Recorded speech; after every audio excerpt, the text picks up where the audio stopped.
사람을 낚는 어부가 되라 하는 제목으로 이제 말씀을 드리겠는데요.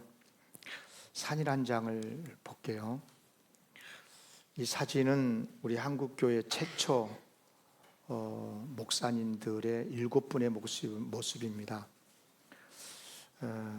평양신학교를 이제 이래로 졸업을 하고 이제 목사님들이 되셨는데, 이 중에 앞에서 왼쪽부터 세 번째 앉아 계시는 분이 길선주 목사님이시죠. 길선주 목사님은 평양 장대영 교회에서 20년 동안 목회를 하셨고 크게 부흥도 시키셨던 분으로서 1907년 평양 대부흥운동에 아주 주도적인 인물 목사님이셨습니다. 아실는지 모르겠는데 3.1 만세 운동 1919년 때 3.1 운동 때 독립선언문에 33분이 서명을 했는데 그 중에 한 분이 바로 길선주 목사님이셨습니다.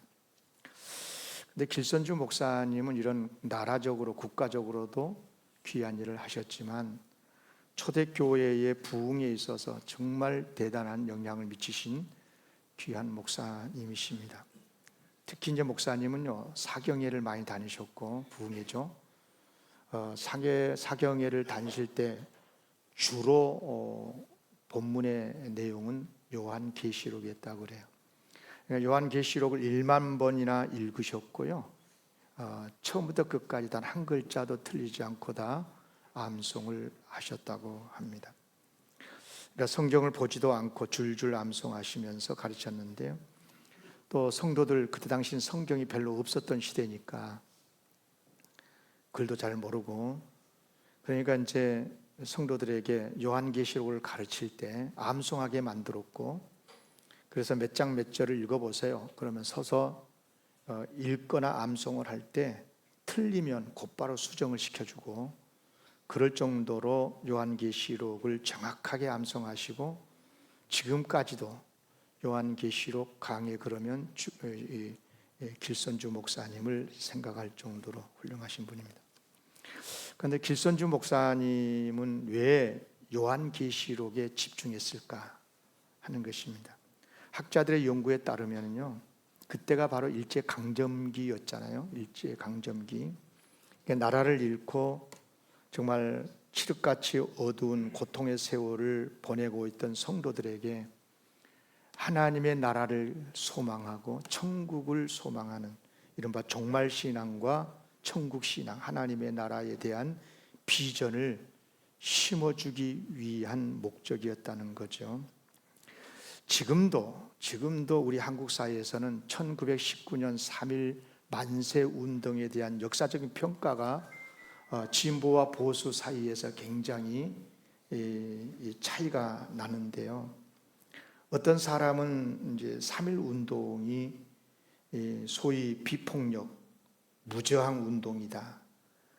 또 자유와 독립에 대한 열망과 인류애를 온 세계에 선포했다. 그래서 3.1 만세 운동은 성공이었다.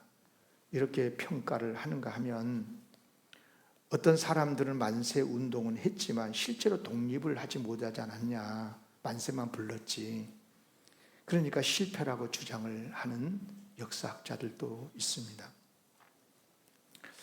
그런데 지금만 그런 게 아니라 그때 당시에도 그랬대요. 당시에도 특히 이제 실패라고 주장하는 사람들 중에는, 아니 만세만 부른다고 되냐, 총칼을 들고 일본하고 싸워서 독립을 시켜야지, 그러면서 실제로 중국과 소련에서 무기를 구해가지고 싸웠다는 거죠.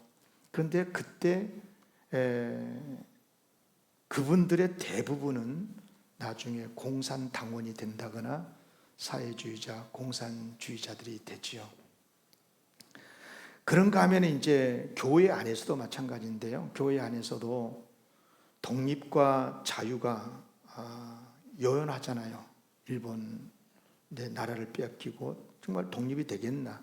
그러니까 이 세상에서는 더 이상 자유나 독립 이런 시대는 오기가 어렵겠다 그렇게 생각을 하고 어서 속히 이 썩을 세상, 망할 세상 그냥 끝나고 천국에 가기를 원하는 그런 성도들이 많이 나오게 된 것입니다.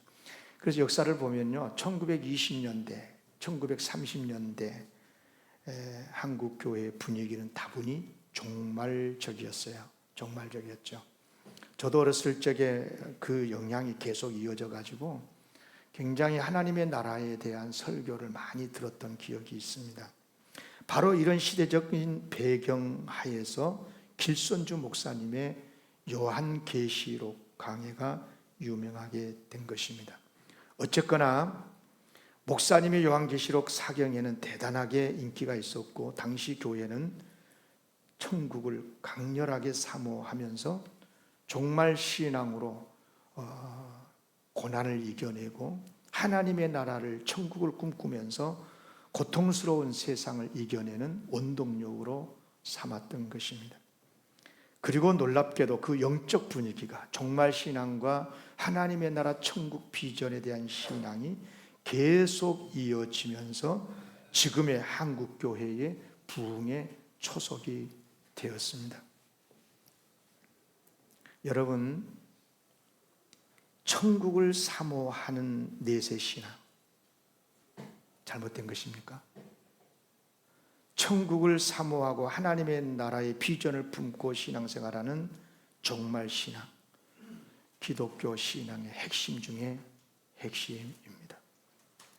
아무리 살기 좋은 세상으로 발전을 하고 있고 이런 좋은 세상에서 장수하면서 부유하게 산다고 해도 여기 앉아서 예배드리는 우리를 다 포함해서 백년 안팎으로 다 세상을 떠납니다. 단 한 사람도 이 세상에서 영원히 살 사람은 없습니다. 여러분, 예수님께서 세상에 오셨습니까? 우리를 구원해서 하나님의 나라 천국 백성으로 만들어서 천국으로 데려가기 위해서 오셨습니다. 이 세상에서 예수 믿고 형통하게 영원히 살게 하시기 위해서 오신 것이 아니고 하나님이 창조하셨던 이 세상은 타락한 세상으로서 공중의 권세 잡은 자 사탄의 영향권에 있는 세상으로서 이 세상은 어차피 망할 세상이고 그래서 천국 백성으로 우리를 구원시켜 만들어서 천국으로 데려가기 위해서 그래서 예수님께서 처음 오셔서 외치셨던 메시지가 뭐였느냐? 천국이 가까이 왔느니라 했습니다. 천국이 가까이 오고 있다. 회개하고 내게 오라. 예수님께서 죄인 우리를 구원하시기 위해서 오시고 천국 백성 되게 하시기 위해서 오셨고 천국으로 데려가시기 위해서 오셨다 그 말이에요. 다시 말하면 예수님의 목적은 자나깨나 천국이었습니다. 따라하겠습니다. 예수님의 목적은 천국이었다. 그런데 예수님을 믿고 따르는 제자들은 생각이 달랐어요. 천국보다는 이 땅의 영광을 더 목적으로 예수님을 따랐기 때문에 자기들의 목적과 다른 예수님을 보면서 많은 갈등을 가지지요. 그래서 십자가의 길을 가시는 예수님을 팔아 버린 제자도 있고 부정한 그런 모른다고 부정한 제자들도 있었습니다. 여러분 꼭 기억하십시오. 우리 기독교의 신앙이 천국이 떠나면 제로입니다. 천국을 목적 삼고 신앙생활을 해야 끝까지 믿음 지킬 수 있고 천국에 이르게 되는 줄로 믿습니다. 여러분 이 세상에서 안 죽고 평생 살 분 같으면 천국 소망 안 해도 제가 할 말이 없어요. 그러나 어차피 우리가 세상을 언젠가는 떠난다고 생각하고 예수 믿고 계신다면 그리고 끝까지 믿음 지키고 끝까지 아무리 어려움 속에서도 주님의 은혜를 입고 살려면 천국에 이르려면 천국 신앙으로 충만하시기를 기원합니다. 그런데 요즘 기독교인들 중에서도 너무도 안타깝게도 천국을 말하면, 예수 믿고 천국 가자 그러면 마치 무슨 신비주의자를 쳐다보듯이 근본주의 신학 운운하면서 비판한 이들이 있는데요. 아니, 예수를 믿으면 저절로 천국 갈 건데 왜 자꾸만 천국만 말하냐, 오히려 이 세상에서 착하게 살자, 바르게 살자, 그렇게 설교를 해야 되는 게 아니냐. 어찌 보면 틀린 말은 아닌 것 같지만 여러분 잘 들으세요. 우리의 비전은 누가 뭐래도 천국입니다. 내세 신앙, 천국 신앙이 있어야 끝까지 승리할 수가 있습니다. 살면서도 어려움이 있잖아요. 교회를 다니고 예수 믿고 신앙생활하면서도 얼마나 어려운 이런저런 박해를 받아요. 그럼에도 불구하고 끝까지 믿음을 지키는 이유는 뭐예요? 천국 신앙이 있기 때문에 그런 거예요. 만약에 이 세상이 전부라면 왜 차마 주패버려야지, 싸워버려야죠? 그렇지 않습니까? 그러나 천국 신앙이 있기 때문에 참는 거고 견디는 거고. 그러면 이 세상에서는 그러면 천국을 갈 거니까 아무것도 하지 말고 천국만 바라보면서 살면 되냐, 이런 질문을 할 수 있을 거예요. 결코 그렇지 않습니다.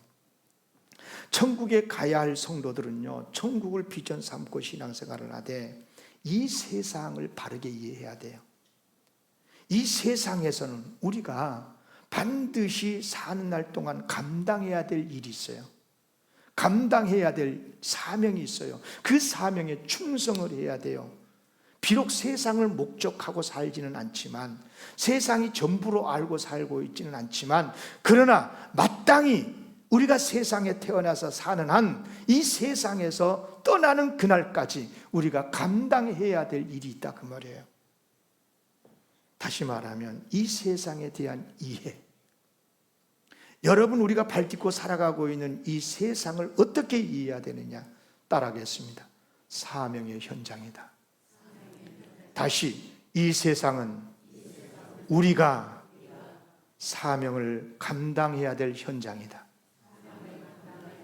아멘. 이렇게 알고 믿어야 되는 거예요.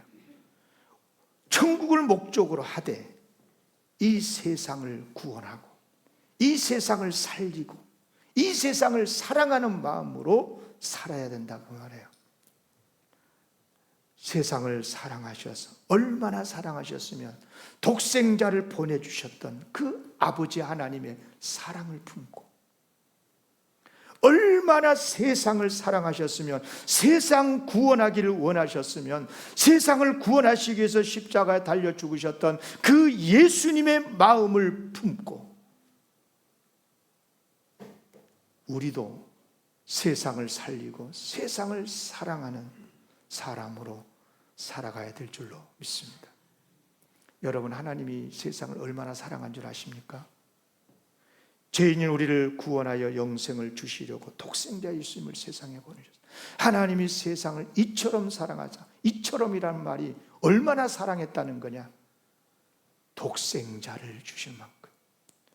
이 세상을 구원하시기 위해서 믿는 자마다 영생 받게 하시려고, 천국 백성 삼아서 천국 데려가시려고 독생자 예수 그리스도를 보내주셨다, 그 말이에요. 예수님 또한 우리를 얼마나 사랑하셨습니까? 얼마나 사랑했기에 여러분, 우리를 구원하여 천국 데려가시려고 십자가에 기꺼이 달려 죽으셨고요, 부활하셔서 영원히 살 수 있도록 부활의 축복을 우리에게 약속해 주신 줄로 믿습니다. 저는 그래서 딱 죽자마자 바로 부활해서 천국 간다고 믿어요, 저는요. 그렇습니다. 우리 예수님은요, 우리에게 천국을 주시려고요, 이 세상에 사신 날 동안 많은 일들을 하셨어요. 얼마나 부지런히 일하셨는지 몰라요. 하나님이 일하신 내 아버지께서 이제까지 일하시니 나도 일한다 그러면서 우리 예수님이 정말 충성을 다하셨어요. 곳곳에 다니면서 천국 복음을 전파하시고 하나님의 나라 진리, 천국의 진리를 가르치시고 전도하시고 병도 고치시고 귀신도 내어 쫓으셔서 건강하고 바르게 맑은 정신으로 살게 해주시고, 그리고 제자들을 부르셔가지고 제자들에게도 능력 주셔가지고 할 일을 맡겨주시고 그렇게 살도록 명령하셨어요. 그러면 여러분, 이제 우리가 중요한 메시지를 들어야 돼요. 그러면 예수님께서 제자들에게 맡기셨던 핵심 사명, 핵심 사역은 무엇일까 하는 것입니다. 본문 19절 다 같이 함께 읽겠습니다. 시작. 말씀하시되 나를 따라오라. 내가 너희를 사람을 낚는 어부가 되게 하리라 하시니. 아멘. 여러분, 예수를 믿는 제자들은요, 예수님을 믿고 따르는 우리들은요, 이 땅에서 할 일이 있어요. 이 세상은 이 사명을 감당해야 되는 현장인 거예요. 그게 뭐냐? 따라합시다. 사람 낚는 어부. 사람을 낚는 어부. 아멘. 자, 그러면 사람을 낚는다는 말이 무슨 말이냐? 사람을 낚는 어부가 되라고 하셨는데 무슨 뜻이냐? 여러분, 제자들은 본래 어부 출신들이 많았잖아요. 물고기를 낚는 어부들이었었어요. 그런데 예수님의 제자로 부름을 받은 다음부터는 물고기를 낚는 어부에서 사람을 낚는 어부로 바뀌게 된 거죠. 어부라고 하는 개념으로 설명하면 이 말이 무슨 말이냐? 오늘 시간에는 사람을 낚는 어부가 되라고 설교 제목이 그런데요, 사람을 낚는 어부가 되란 말이 무슨 뜻일까? 오늘은 매우 중요한 두 가지를 여러분에게 말씀을 드리겠어요. 첫째, 따라하겠습니다. 생명을 위해서 살라. 살리기 위해서 살라. 여러분요, 세상 사람들, 살아간 사람들 모습을 보면요, 남 죽이고 나 살려고 남 죽이려고 하는 사람들이 많아요. 기본적으로 예수를 믿는 사람들은요, 생명을 위해서 사는 사람들, 살리기 위해서 사는 사람들인 거예요. 좀 더 구체적으로 표현하면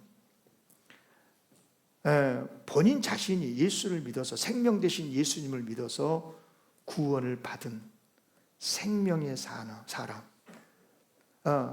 영원히 사는 생명을 가진 사람으로 되어야 하고, 더 나아가서 이웃도 생명 대신 예수님을 믿게 해서 그분들도 영원한 생명을 가질 수 있도록 예수님께 초청하는 사람이 돼야 되는 거예요. 그러니까 예수님의 제자 사명은 간단합니다. 예수님은 생명이셔요. 예수님 믿으면 구원받아요. 예수님 믿으면 천국 갑니다. 예수님을 전하고 그들에게 예수님께 그들을 초청해서, 그래서 생명의 길로 가도록 해주는 거예요. 죽음의 길로 가던 사람을 생명의 길로 가는 사람, 죽은 자를 살리는 사람, 이것이 기독교인이고, 이렇게 해야 될 사명이 있는 사람들이 우리 기독교인들인 줄로 믿습니다. 여러분요, 과거에 제자들이 물고기를 낚을 때는요, 살아있는 물고기를 낚아서 죽이는 어부들이었었어요. 그렇잖아요. 어부에게 잡힌 물고기는 어떤 물고기든 물 밖으로 올려지면 다 죽잖아요. 죽어요. 그리고 팔려가요.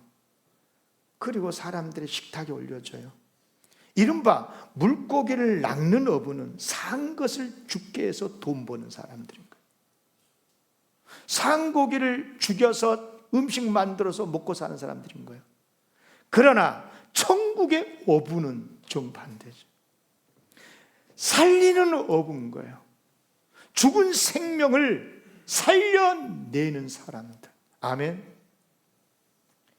여러분, 예수님께서 12 제자를 부르셨잖아요. 이것을 물고기를 잡는 것으로 표현하면 낚았다, 낚으셨다, 이렇게 표현할 수 있겠어요? 그러면 예수님께서 12 제자를 낚으신 이유가 뭐예요? 죽이려고, 살리시려고, 그들을 구원하시려고. 예를 들어서 레위가 세금을 거두는 세리였잖아요.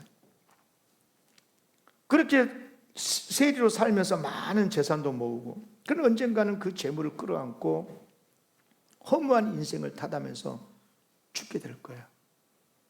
그러나 예수님께서 그를 만나주시고, 그로 예수 그리스도의 생명을 얻게 하시고, 그래서 그가 생명의 눈을 뜨고 모든 것 다 내려놓고 예수님을 따르잖아요. 그래서 레이는 또 다른 이름 마태로 살면서 우리에게 주옥 같은 복음서 마태복음을 선물로 남겨주지 않았습니까?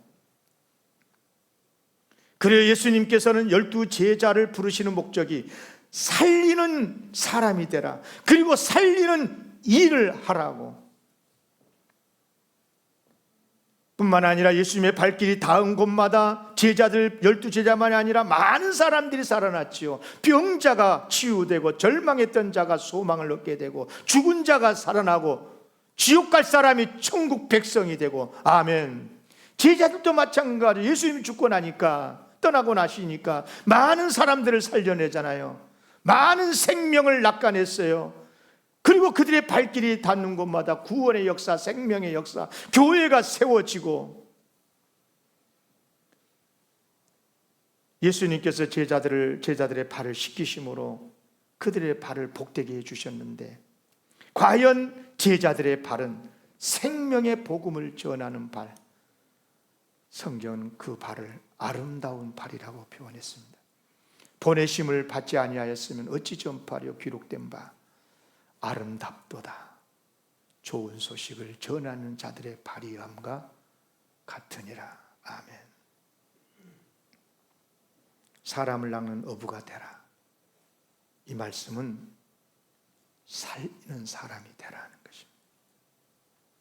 여러분, 살리는 사람이 되시기를 바랍니다.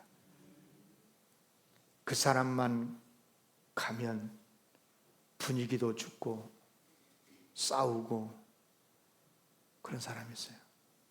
그런데 좀 분위기 가라앉고 좀 안 좋아도 그 사람이 딱 거기에 가면 좋아지고 화평을 이루고 살리는 사람이 있어요.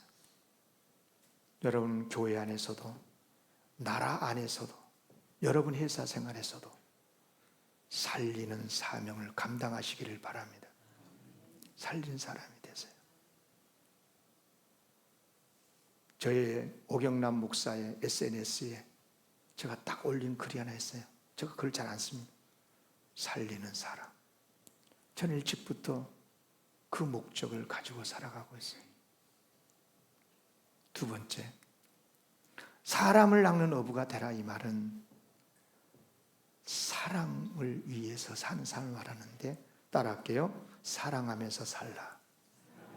사랑하면서 살라. 여러분요, 사람을 낚는다, 사람을 낚다. 근데 이 말은 그 뜻과 느낌이 좋잖아요. 사람을 낚으니까 살린다는 의미가 딱 들어오는데, 비슷한 말이 있어요.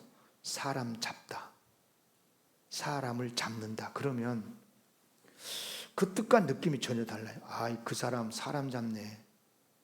그 무슨 뜻이에요? 아무 잘못도 없는데, 예? 허물을 뒤집어 씌우고 멀쩡한 사람 죽이는 헤롯 같은 사람, 빌라도 같은 사람, 그러잖아요. 예, 사람 잡는 사람들이죠. 여러분요, 사람을 죽이는 사람들이 되면 안 돼. 그런데 우리 예수님께서는 사람을 살리되 사람을 낚는 최고의 방법으로 무엇을 가르치셨느냐? 무엇을 실천하셨느냐? 사랑을 실천하시고 사랑하라고 가르치셨어요. 여러분, 예수님께서 세상을 구원하고 죽은 영혼을 살리시기 위해서 무슨 일을 하셨어요? 예수님이 친히 죽으셨어요. 십자가에 달려 죽으심으로써 살려냈어요. 여러분, 이보다 더 큰 사랑이 어디 있습니까? 그러니까 사람 낚는 어부가 되라. 이 말은 무슨 말이냐면, 너가 죽고 남을 살리는 사람이 되라고 말. 그런데 이 세상 거꾸로 가고 있어요. 나 살려고 남을 죽이는 사람이, 나 살기 위해서 남을 죽이고, 나와 생각과 다르면 죽이고, 나와 생각이 같으면 맞는 말이고, 이러면 안 되는 거거든요. 여러분요, 우리 그리스도인들은 심지어 내 생각과 다를 뿐만이 아니라 나에게 손해를 끼치는 원수라고 할지라도 사랑해야 되는 존재가 기독교인들 아니겠어요? 예수님이 죽고 우리가 살고, 예수님이 부활하심으로 우리도 영원히 부활해서 살 것이고, 할렐루야. 이게 기독교 복음인 거예요. 그러니까 살리시는 방법이, 예수님께서 살리시는 방법이 뭐냐? 사랑이었다는 겁니다. 사랑. 한 전도사님의 이야기예요. 두메산골에 이제 전도사로 부임해 갑니다. 근데 마을 사람들이 오랜 세월 무속에 찌들러 갖고 강하게 반대를 해요. 그 전사님은 전도에서 어떻든 마을을 구원시키고, 그렇게 하기 위해서 뭐 어떻게 할까 다짐을 합니다. 하나님 앞에서 나를 미끼로 삼으리라. 여러분, 고기를 잡으려면 미끼 던져야 되잖아요, 그죠? 다름 아닌 자기 자신을 던지기로 해요. 사람들 만날 때마다 안녕하십니까, 거절을 해도 인사 안 받아도 끊임없이 반복하면서 언제든지 필요하시면 불러주세요. 무슨 일이 없겠습니다. 사람들에게 다가가기 위해서 예를 씁니다. 시간이 좀 지나니까 사람들이 전사님에게 다가와요. 인사도 하고 서로. 그러면서 이제는 좀 더 친해지니까 우리 집에 오셔서 같이 식사도 합시다. 그러다가 밭일도 좀 도와주세요. 네? 우리 아이 좀 잠깐 봐주세요. 제가 시장 갔다 오겠습니다. 풀 한 포기 심어본 적이 없는 전사님이 밭에 나가서 비지땀 흘리며 돕습니다. 도배도 해드리고, 병원에도 함께 가주기도 하고, 밤낮이 없어졌습니다. 사생활도 없어졌습니다. 사랑으로 자신의 모든 걸 다 던진 거죠. 어느 날 급한 전화가 왔습니다. 밤에 가서 보니까 임산부가 아기를 낳으려고 산통 중이었습니다. 전사님은 임산부와 가족을 태우고 어두운 시골길을 향해 봉고차를 몰고 병원으로 달려갑니다. 그런데 병원에 도착하기도 전에 그만 그 낡은 교회 봉고차 안에서 그냥 아기가 태어나고 만 거예요. 의자를 접고 준비한 담요를 깔고 아이를 받았어요. 차가운 마음이 됐어요. 예. 그래도 병원은 가야 되니까 병원에 가가지고 이제 입원해서, 그래 좀 지나다 며칠 후에 임산부와 아기를 태우고 집으로 퇴원을 할 때 깨끗하게 세찬 봉고차로 섬겼다고 말해요. 자신을 사랑을 위한 거룩한 미끼로 삼고 그 가족을 살리기 위해서, 그 가족을 살려내기 위해서 사랑으로 섬겼다고 말해요.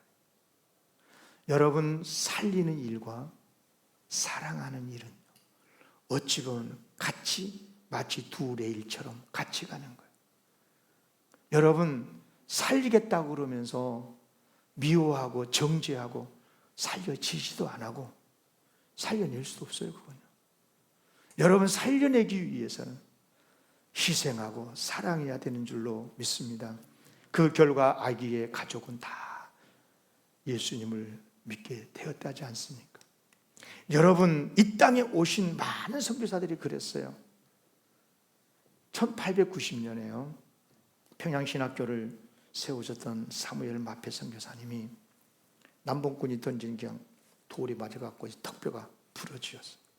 큰 부상을 입었어요. 근데 이 사람은 또 사람을 끌고 와가지고 장대형 교회에 막 기계를 다 부수고, 그때는 깡패 세상이었으니까. 근데 선교사님은 참았습니다. 고발하지 않았고 원망하지 않았고. 그래도 사람인지는 남봉꾼이 나중에 후회하고 수년 후에 스왈론 선교사님에게 전도를 받고 1896년도에 세례를 받아요. 그리고 자기가 돌을 던져서 턱뼈가 부러진 마페 선교사님을 찾아가서 무릎 꿇고 잘못을 빌었어요. 그 사람이 누굴까요? 한국교회 최초로 목사 안수를 받으셨던 왼쪽에서 두 번째 앉아 계신 이기풍 목사님이세요. 아까 그 세 번째는 길선주 목사, 이기풍 목사님. 여러분도 잘 아시다시피 이기풍 목사님은 제주도까지 가서 제주도 복음화 시키는 정말 훌륭한 귀한 목사님이 아니셨습니까?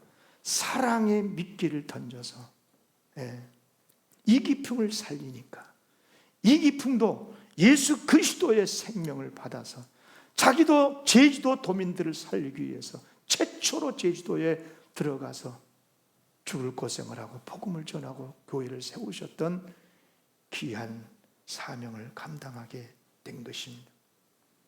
사랑하는 성도 여러분, 천국을 목적으로 살아가는 성도들, 그렇다 해서 천국만 바라보고 세상에서 아무것도 하지 않는다는 게 아니에요. 세상에서 살아있는 동안에 우리가 감당해야 될 일이 있습니다. 여러분, 세상 지나가고 있습니다. 지금 다 언젠간 다 지나갈 거예요. 그러나 사람을 낚아서 천국으로 이끄는 생명의 일은, 그리고 이를 위해서 사랑을 행하는 일은 영원히 멈추면 안 돼요. 결코 사라지지 않습니다. 천국에까지 이어질 줄로 믿습니다. 그래서 천국에서 놀라운 상급과 면류관을 쓰게 될 줄로 믿습니다. 그래서 저는 이렇게 결론을 썼습니다. 따라하겠습니다. 살리기 위해서 사람을 낳고 사랑하기 위해서 사람을 낳는 사람들, 이들이 바로 천국을 꿈꾸면서 이 세상을 살아가는 사람들의 모습이에요. 그런 의미에서 따라할까요? 살리기 위해서 살았다면. 크게 하세요. 암송해도 돼. 일부 예배 때 막 찍더만. 이거 다 어디서 주워서 듣는 거 아니에요. 설교 준비하면서 내가 쓴 거예요. 사랑하기 위해서, 따라합시다. 사랑하기 위해서 살았다면 잘 산 것입니다. 아니, 살리기 위해서 살았다면 잘 산 거고, 사랑하면서 살았다면 잘 산 날들입니다. 아멘. 축복합니다. 우리 모두 영혼을 구원하기 위해서, 살리는 일을 위해서 사랑하면서 살기를 바라요. 그러면 그 사랑 끝에는, 그 사랑의 감격에서 예수님께로 나오는 영혼이 생기게 될 줄로 믿습니다. 이야기 안 하고 마칠게요.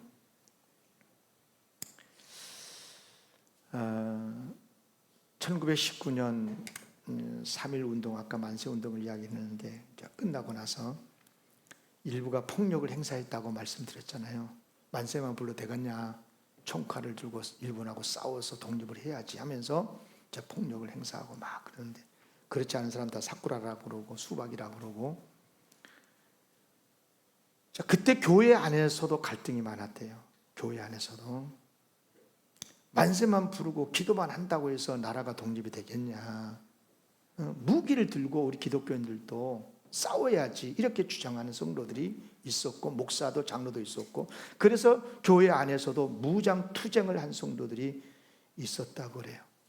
그런데 대부분의 성도님들은 하나님의 역사를 믿고 하나님의 섭리를 믿고 기다리면서 기도를 드렸는데요.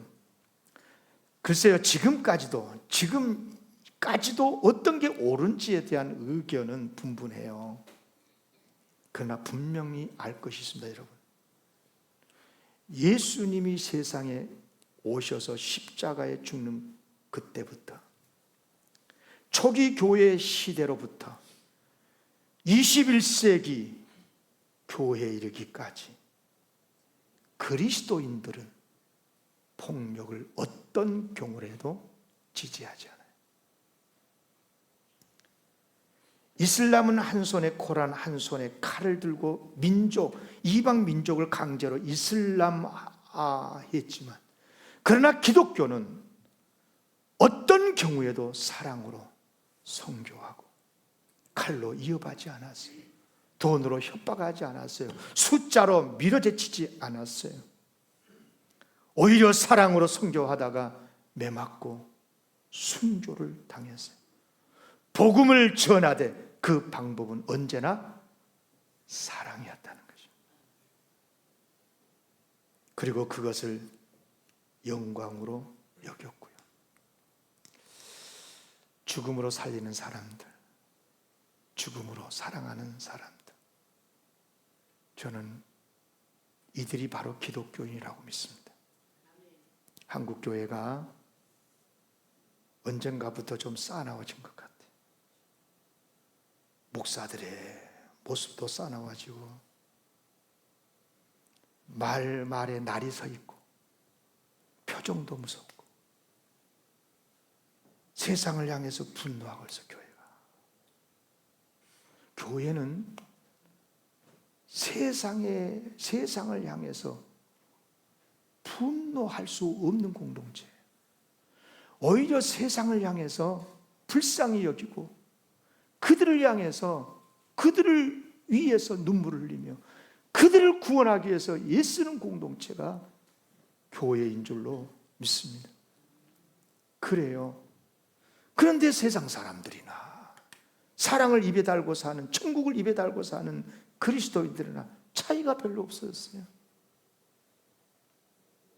여러분, 다시 말씀을 드립니다. 우리는 사람을 낚아서 살리는 사람들입니다. 그런데 사람을 낚아서 살리는 그 사명을 어떻게 감당하느냐? 사랑으로 감당해야 된다. 사랑해야 감당이 됩니다. 여러분, 다시 말씀을 드립니다. 우리의 삶의 목적은 누가 뭐래도 천국이에요. 이 세상에서 영원히 살 사람은 아무도 없고요. 결코 세상이 우리 삶의 목적이 아니에요. 그러니까 천국을 향해서 한 걸음 한 걸음 우리가 나아가되 죽어가는 영혼을 살리기 위해서 그들을 사랑하고 그들을 참아주고 그들을 위해서 기도하고 그들의 영혼을 낚는 생명의 어부, 사랑의 어부가 되시기를 주의 이름으로 기원합니다.